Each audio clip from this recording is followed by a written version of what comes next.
USA Warrior Stories is a not-for-profit organization designed to record, archive, and share videos of veteran stories, to help veterans make a connection with one another and to help us all better understand their sacrifices for our freedoms.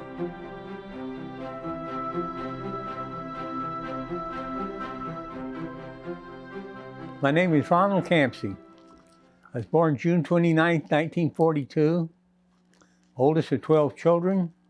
My mama named me Ronald Campsey after a movie star named Ronnie Reagan. Had the most fabulous family growing up in life. We lived on a farm right outside of San Antonio, about 30 miles. Devine, Texas. Now, my dad was in World War II in the Battle of the Bulge, and he joined the 1st Infantry Division in the Battle of the Bulge on December the 18th.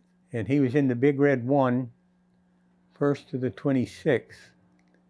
And I got to looking it up, and when I arrived in Vietnam, they gave me that patch, the Big Red 1 patch, and I said, my dad had that. He was a scout and I was a point man. In the World War II, they called them scouts. In Vietnam, they called them point men. My dad would tell me stories, not many stories, just tidbits of them. On February the 1st, 1945, he was wounded. And in his patrol, there was 13 of them. And they went up over a little ridge, Dad said, and he said they had 2 machine guns set up there, and they cut everybody down. Everybody was wounded. And the Germans had come over and stood over him, 3 of them, and they had bayoneted all the rest of the soldiers in this little meadow thing. And but it's full of ice and snow, Dad said. It was red as could be with blood. He said they stood over him and smoked a cigarette, and then they turned around and walked off. They forgot to bayonet the last 2 soldiers. And Dad had 3 kids in America, 4, 3, and 2. And I was thinking I would have never got to know who my dad was if he was killed. So before I went to Vietnam, I thought I was going to be in my own business, but I got a draft notice. And the draft notice didn't follow. When I came from Texas to New York, the New York Draft Board lost my file. So one day a woman backed into my car and put a dent in it, and I said, look what you did to my car. And she started chasing me around my car with her purse, blaming me for her backing into my car. And she called up the draft board and wanted to know why this man wasn't in the service. 22nd of July, 1967, we're about 25 miles offshore at Van Thao in Vietnam. That's the southern part of the country. And they had their little sampans out there fishing. There's about 20 or 30 of them out there. And I'm standing up on the railing on the right side of the ship, and I see something floating in the water. 6 dead bodies with their heads cut off, floating in the water. And I said, this is a hell of a welcoming. Well, this photo here is my squad. And look at my boots, you can see how worn out they are. And this is Jimmy Chavis, the bravest man I know. He received a Silver Star, Bronze Star, Purple Heart.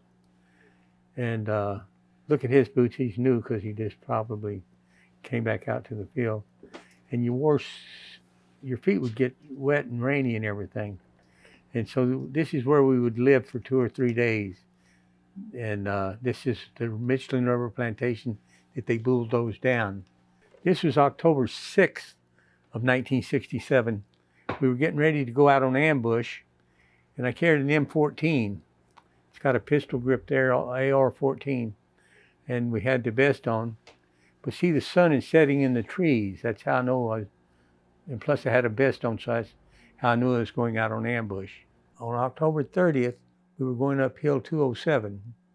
Alpha Company was being encircled, so the colonels put the message out, saddle up. Now, when the colonel says, saddle up, man, you're the proudest group of guys you've ever seen. You're going to be walking with the colonel. So we're working our way up in the Michelin rubber plantation, and I was out on the left flank. A soldier stood up on my left side, looked at me, fired maybe from here to the wall behind you, and the bullets were hitting the rubber tree I was behind, and the sap was coming out. And we got to look at each other because his face was outside the side of the tree. It's just, Me, him, and the tree. And I shot and he shot, but we didn't hit each other. And then I'm behind the tree in the same rubber plantation looking for the machine gun. In between the rubber trees, there's irrigation trenches, and they go up the hill. So we're having to cross the trenches, go up the hill, and they're up the hill hiding in them. And so, and all of a sudden, whoa! An RPG round hit the rubber tree and blew it to shit, and me with it. Now this side of the body was outside the rubber tree, and this side was behind it. So this side took the blast, and I couldn't feel it. I didn't feel my arm and leg. And my medic said, "Ronnie, I thought you were dead at first, but you know, they pulled me back, and I looked at my arm and hand. They were shaking like hell." So I got up and started moving forward again, and I'm looking for the machine gun in the trench in front of me. Now I have men behind me, and they said, "To the right of you, Campsey," and I looked down. My weapon's pointed this way, and there's 3 Vietnamese soldiers there, North Vietnamese. One had green eyes, black little mustache, and a little gauze wrapped around his right ankle. And he lifts up the machine gun at me like this here, and we look at each other, eye to eye for maybe 1/100th of a second. I don't know if it was 200th or any. To me, it was like,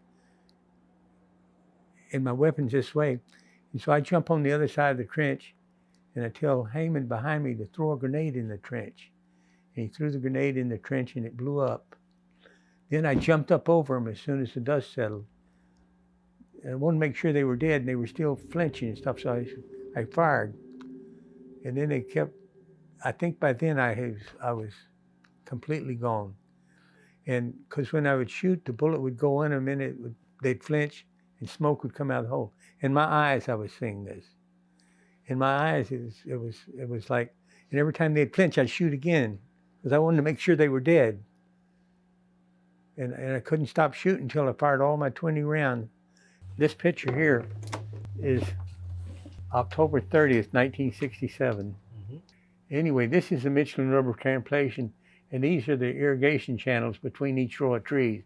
There's a tree line, then a trench, and a tree line. And you can see the bullet holes in there where the rubber sap is coming out. Oh, yeah. Those white spots, those are the jet bullets that hit the tree. And we would be in my position right here. This is where we were staying.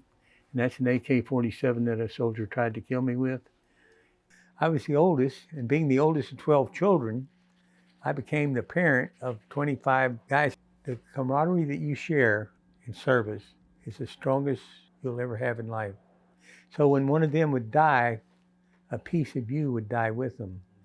So the new guys that came about halfway through, when the new guys came in, I told them, look, I said, all I want to know is your mother's name, father's name, your name, and that's it.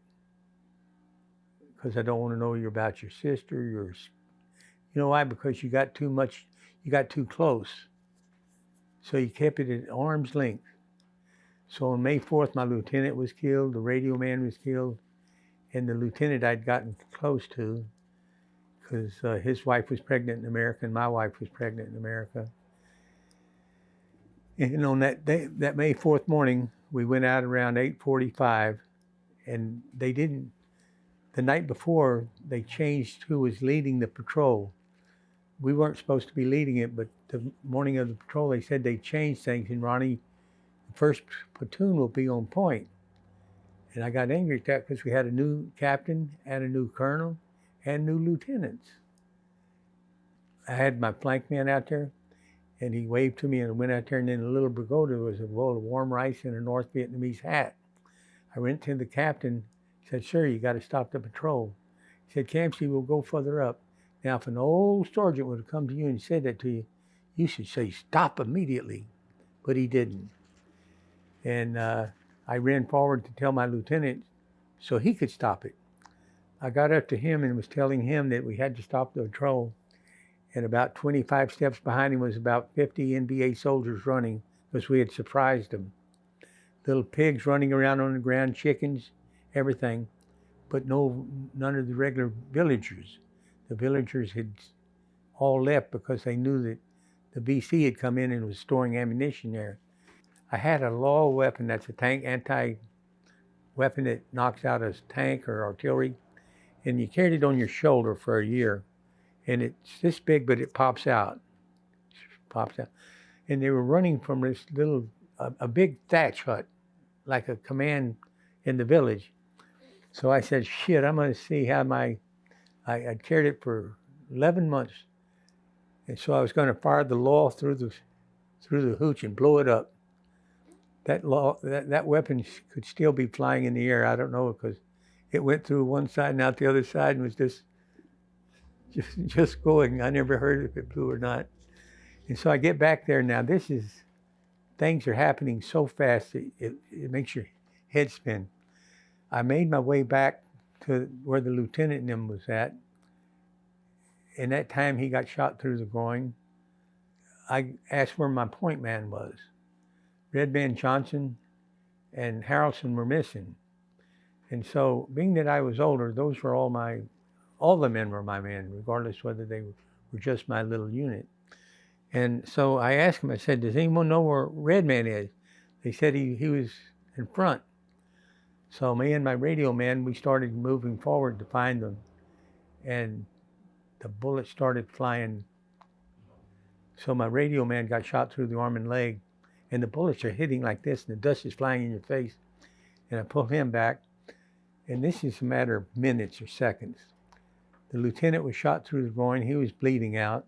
The radio man knelt up and said, oh my God, oh mother, oh my God, and he got shot through the heart. And I turned around, and he was knelt up like this, stiff, and then just fell back. So the bullet that went through my helmet, I didn't know it went through my helmet till about an hour later. It burned my neck and back when it went through, but I didn't know it went through, so I went back up to get my radio man's weapon.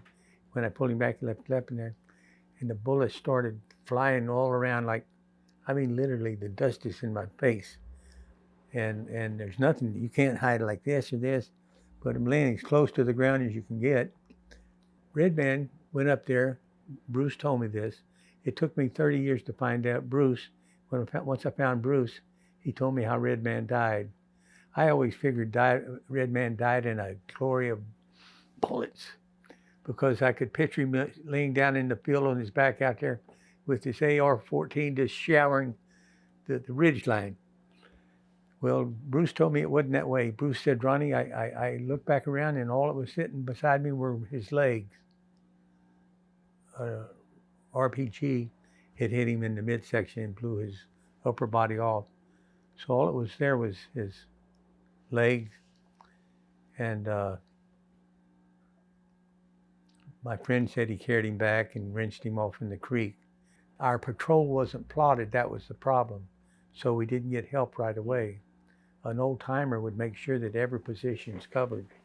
And there was, I think, 12 wounded and 6 killed that day. This would be in April of 68. The guy behind me has new boots on, so he's probably a new guy. I'm sitting on my helmet knowing I got a long day in front of me. Here's the bullet through the helmet. That was May 4th. And I had 2 towels around my neck. And right there's my camera that I carried around my neck. My hair was getting long, so I was coming home. On May 1st, that's the day I took a patrol back into a base camp, and we found a lot of their information. It was a training camp. That was May 1st. May 4th was a bullet through the helmet. Yeah, And May 7th was an ambush got blown, and 1 or 2 people were killed. So I sent a letter to my friend in the rear, and I said, Mike, get me out of the field. Get me an R&R. I don't care what you have to do, because I felt my numbers were up. I mean, I was using all those numbers on the counter. And he got me an R&R to Singapore. It was sweet. I fell in love for one night. So I sent my money home every time. So I had to go to everybody and borrow $5 or $10 to get $150 together that they could let me take the plane. And When I say I fell in love, I was kind of really a different person now. When you come close to death, a lot of times you kind of become a much more cautious person with what you do. So the falling in love, she said to me that I told her I didn't have any money, and she said, "But Mama, son, I can't." And so she said, "But if you'd like, you could come over to my house and have dinner." Most beautiful experience, because all I wanted was a hug. Sit with someone, eat, and something that you take for granted. And she told me about her 2 kids and everything, and I don't know wherever. She was from Malaysia. So I went and had dinner with her 2 nights in a row. When I first came back from the Army, I found the guys I was with, just my group of men. My friends would come to the door and they would knock, and sometimes it'd be hard for me to let them in. And they'd just driven 6 or 10 hours, and I didn't show any emotion because we all said, yeah, we're going to write each other and keep in touch. Well, first 10 years, nobody did it. What happens is you didn't want to see him anymore because you didn't want to relive it. Oh, so Shauna said, Ronnie, you owe it to your men. Because I hadn't worked on finding them in a few weeks or a month, because I was finding dead ends. Shauna's your wife? Yes. So I was able to find the captain 2 weeks before the reunion. 3 weeks before, the guy that wrote the book over here, Bill Fee, he was selling his house in Cincinnati, and an officer in the Army was there. He said, were you in Vietnam? He said, yes, sir. He said, I was with Dogface 6. Dogface 6?